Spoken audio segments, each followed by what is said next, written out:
இப்போ நம்ம நின்றுட்டு இருக்க இடம் பள்ளிக்கரணை சதுப்பு நிலம், பள்ளிக்கரணை மார்ஷ்லேண்ட். சென்னை மக்களுக்கு இயற்கை 4 பெரிய வரங்களை கொடுத்திருக்கிறது. அதுல 1 அடையார் ஆறு, 2 கூவமாறு, 3 கொற்றலை என்கின்ற கொசஸ்தலை ஆறு, 4வது வரம் மிகப்பெரிய வரம் இதோ பள்ளிக்கரணை சதுப்பு நிலம். என் பின்னாடி நீங்க பாப்பீங்க, பெரிய ஒரு மார்ஷ்லேண்ட் இது.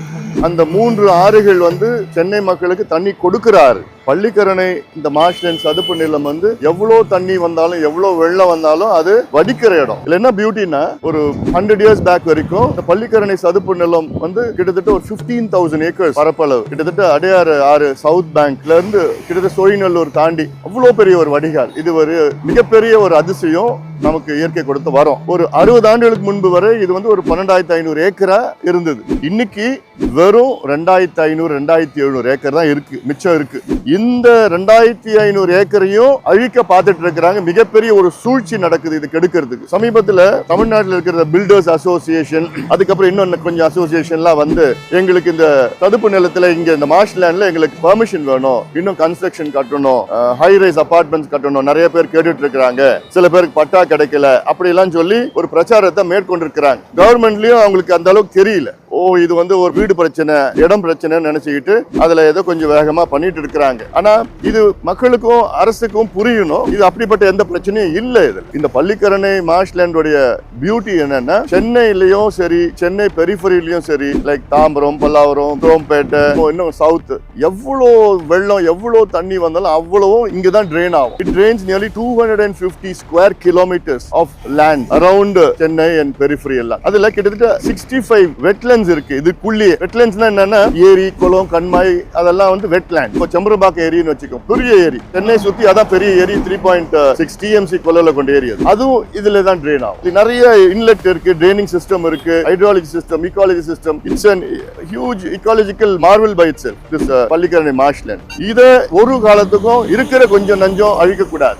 அப்போ நம்ம பேர்ட்ஸ் தான் நமக்கு வர்றது வேடந்தாங்கல். ஆனா இந்த பள்ளிக்கரணை மார்ஷ்லேண்ட்ல வேடந்தாங்களை விட 4 மடங்கு அதிக பறவைகள் இந்த மார்ஷ்லேண்டுக்கு வந்துட்டு இருக்கு. இன்னைக்கு கூட வந்துட்டு இருக்கு. ஃபிளமிங்கோஸ், இவ்வளவு பெரிய ஃபிளமிங்கோஸ், பிங்க் ஃபிளமிங்கோஸ் நம்ம சினிமால பார்த்திருக்கோம், நேஷனல் ஜியோகிராஃபில பார்த்திருக்கோம், எல்லாம் இருக்கு. இந்த சதுப்பு நிலத்துக்கு வருது. இப்ப கூட அந்த பேர்ட்ஸ் அங்க பாத்தீங்கன்னா கூட you can just see like there are அந்த மாதிரி இருக்கு. Pelican, so there are lakhs of birds which come here, migratory birds every year. அது மட்டும் இல்ல, literally there are more than 140 types of birds coming here. There are more than nearly about 20 types of fishes.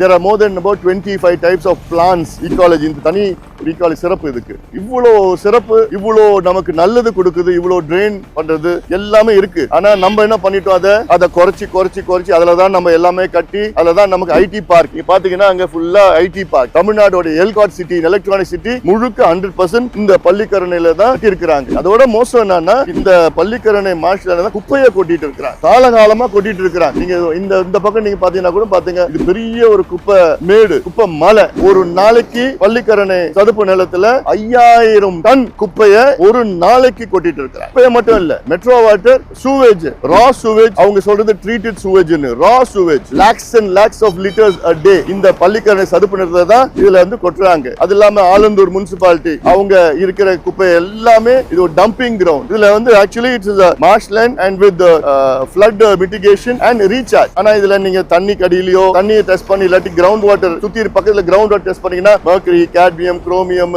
என்னென்ன கெடுதலோ மனுஷனுக்கு அதனையும் இந்த தண்ணியில இருக்கும். எல்லாத்துக்கும் கூட என்னன்னா, இந்த பள்ளிக்கரணை சதுப்பு நிலம் ராம்சார் கன்வென்ஷன்ல நமக்கு அங்கீகரிக்கப்பட்டது. ராம்சார் கன்வென்ஷன்னா 1971ல ஈரான்ல ராம்சார் ஒரு இடத்துல a group of countries got together and said that நம்ம உலகத்தில் உள்ள அத்தனை வெட்லேண்ட்ஸும் சேவ் பண்ணணும், அதுக்கு ஒரு ட்ரீட்டி, கன்வென்ஷன். அந்த வகையில பாத்தீங்கன்னா இந்தியாவும் is a signatory to the Ramsar convention. அந்த வகையில் இந்தியால ஒரு 100 இடம் ராம்சார் அங்கீகரிக்கப்பட்ட பகுதிகளாக, பாதுகாக்கப்பட்ட பகுதிகள். அதுல ஒண்ணு பள்ளிக்கரணை மிக முக்கியமானது. கையெழுத்து போட்டிருக்கு இந்தியா. அதுல ராம்சார் கன்வென்ஷன் படி பாத்தீங்கன்னா இந்த பள்ளிக்கரணை சதுப்பு நிலம் 1248 ஹெக்டேர், கிட்டத்தட்ட ஒரு 2800 to 3000 ஏக்கர்ஸ் பாதுகாக்கணும். நிறைய ட்ரீட்டி, நிறைய கன்வென்ஷன், நிறைய சட்டங்கள், அதை மதிக்காம இப்போ எந்த அரசு வந்தாலும் இதுதான் செஞ்சுட்டு இருக்கிறாங்க. கடந்த கால அரசு எல்லாம் பாத்தீங்கன்னா அது எனக்கு வெளியில சொல்ல முடியல, அவ்வளவு மன வேதனை எனக்கு. எதுவுமே பண்ணல. இதுக்கு என்ன சொல்யூஷன்னா, 2017ல Indian government wetland and conservation rules enforce பண்ணாங்க. இந்த ரூல்ஸ் படி என்னன்னா, இந்தியாவில் உள்ள அத்துணை வெட்லேண்ட்ஸும் நோட்டிஃபை பண்ணணும். நோட்டிபிகேஷன் எப்படின்னா, you have to go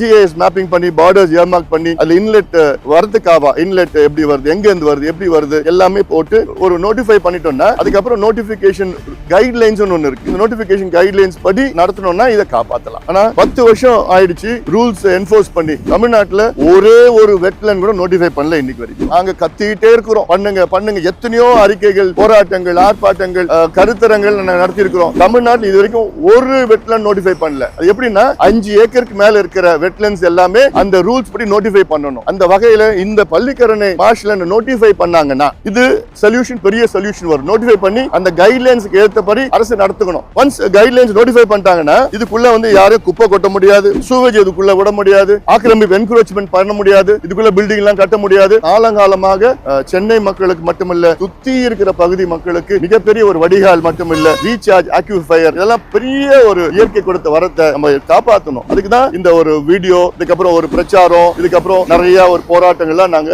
plan பண்ணி வச்சிருக்கிறோம்.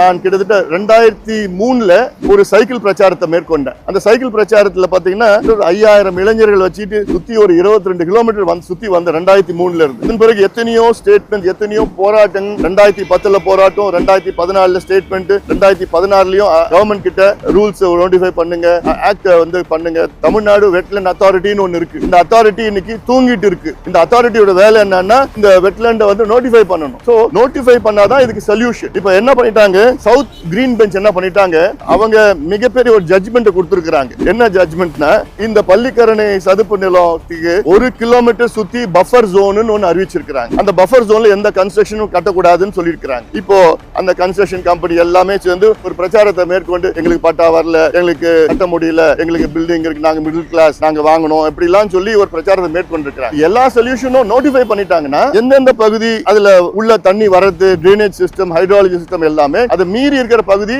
அவங்க பில்டிங் கட்டிக்கலாம், பட்டா வாங்கிக்கலாம், அவங்க எல்லாம் பண்ணிக்கலாம். அவங்களுக்கும் சொல்யூஷன் என்ன, நோட்டிஃபை பண்ணாதான். சோ நோட்டிஃபை பண்ணிட்டா இந்த பள்ளிக்கரணை மார்ஷ்லேண்ட் ப்ரொடெக்ட் ஆகும். இப்ப பிரச்சனைன்னு சொல்றாங்கல்ல, அவங்களுக்கும் ஒரு சொல்யூஷன் வரும் அதுல. அதனால இதை கவர்மெண்ட்ல இருந்து நோட்டிஃபை பண்ணணும். ஆனா இது வரைக்கும் ஒண்ணு கூட நோட்டிஃபை பண்ணல தமிழ்நாடு அரசு. இன்னொன்னு நீங்க பாத்தீங்கன்னா நம்ம இங்க நிக்கிற ரோடு பாத்தீங்கன்னா இது 200 feet road connecting Thoraipakkam to Medavakkam அந்த பகுதியில் இருக்கு. இந்த 200 ஃபீட் ரோடே பாத்தீங்கன்னா பள்ளிக்கரணை சதுப்பு நிலத்துக்கு நடுவுல கட்டப்பட்ட ரோடு. இது எவ்வளவு பெரிய ஒரு பிளண்டர், எவ்வளவு பெரிய ஒரு தப்பு. ஏன்னா ஃப்ளோ ஆஃப் வாட்டர் அந்த பக்கத்துல இந்த பக்கத்துல தண்ணி வரல. ஒரு 2 இடத்துல மட்டும்தான் சும்மா பிரிட்ஜ் மூலமா தண்ணி வந்துட்டு இருக்கு. இது என்ன செஞ்சிருக்கணும், சரி கனெக்டிவிட்டி வேணும்னா ஒரு ஓவர் பிரிட்ஜ் கட்டலாம், பில்லர்ஸ் வச்சு ஓவர் பிரிட்ஜ் கட்டினா தண்ணி அடியில வந்துட்டு போயிட்டு இருக்கும். ஆனா இது அப்படியே மண்ணை கொட்டி ரோட போட்டு 2 இடத்துல அங்க இருந்து தண்ணி வரதுல இது பிகெஸ்ட் பிளண்டர். இதெல்லாம் ஏகப்பட்டது. ஆனா இதுக்கு முன்னாடி இருந்தவங்க இத பத்தியோ இதோட என்வாயன்மெண்டல் இம்பாக்டோ இதோடைய நன்மைகளோ எதுவுமே தெரியாம ஏதோ ஒண்ணு பண்ணணும், இப்படி ரோடு போட்டுட்டோம்னா இன்னும் சுத்தி கட்டிடலாம், சுத்தி ஆக்கிரமிப்பு. all around me these are all buildings, all around me these are all buildings built right in the Pallikaranai marshland, which is against law, against nature. அதனால இதை நம்ம தான் இதை சரி செய்யணும். நம்மனா நீங்க யங்ஸ்டர்ஸ், ஃபியூச்சர் ஜெனரேஷன்ஸ் அவங்களுக்கு இந்த பள்ளிக்கரணை சதுப்பு நிலத்தை நம்ம காலங்காலமா பயனுள்ள ஒரு சதுப்பு நிலம், நல்ல தூய்மையான ஒரு சதுப்பு நிலம் அப்படின்னு நம்ம விட்டு செல்ல வேண்டும். அது நம்முடைய கடமையா நான் பாக்குறேன். இதை நம்ம எல்லாம் சேர்ந்து ப்ரொடெக்ட் பண்ணணும். This is a very very vital part of Chennai's ecosystem, Tamil Nadu's ecosystem, and this is Ramsar Treaties accredited marshland. இது நமக்கு எல்லாம் பெருமை. இது நம்ம காப்பாற்றணும். ஏன்னா இது அரசாங்கம், எத்தனையோ அரசாங்கம் இதுல எப்படி கட்டலாம், இதுல எப்படி ஆக்கிரமிப்பு, இதுல எது அனுமதி கொடுக்கலாம். சமீபத்தில் கூட பார்த்தீங்கன்னா 2000 கோடி இதுல அடுக்குமாடி கட்டணம் கட்டுறதுக்கு அனுமதி கொடுத்தாங்க கடந்த காலத்துல. அது கோர்ட் மூலமா போய் அதை ரத்து பண்ணிருக்கோம். சோ இருக்கிற கொஞ்சம் நஞ்சம் மார்ஷ்லேண்டையும் அழிக்கிறதுக்கு எவ்வளவு சூழ்ச்சிகள், சதிகள், திட்டங்கள் போட்டுட்டு இருக்கிறாங்க. அது ஒரு பொழுதும் விடக்கூடாது. நான் உங்ககிட்ட all the youngsters, Gen Z மற்றும் all the youngsters, please rice up to save Pallikaranai marshland. This is our responsibility, this is your responsibility. இது இவ்வளவு ஆயிரம் ஆண்டுகள் வடிகாலாக, ஒரு டிரைனேஜ் ஆக, கிரவுண்ட் வாட்டர் ரீசார்ஜ் ஆக இருந்த பள்ளிக்கரணை சதுப்பு நிலம் இனி ஆயிரம் ஆண்டுகள் வருங்கால சந்ததியினருக்கு இது பயனுள்ள ஒரு ஈகோ சிஸ்டமா அப்படியே நம்ம பாதுகாக்கணும். இது நம்முடைய கடமை. இதற்கு எந்தெந்த வகையில உங்களால முடியுமோ, எப்படி ரைட் அப்ஸ்ல இருந்து, ஆர்டிகல்ல இருந்து, போட்டோகிராஃபில இருந்து இங்க வாங்க, இந்த பேர்ட்ஸை பாருங்க, போட்டோஸ் எடுங்க, பதிவு பண்ணுங்க, இங்க இருக்கிற ஃப்ளோரா ஃபோனா எல்லாத்தையும் பாருங்க, இங்க இருக்கிற டிரைனேஜ் சிஸ்டம் பாருங்க. இது எல்லாம் பார்த்துட்டு நீங்க you should make a lot of noise so that the government notifies the entire Pallikaranai marshland and to save this for the future generations to come.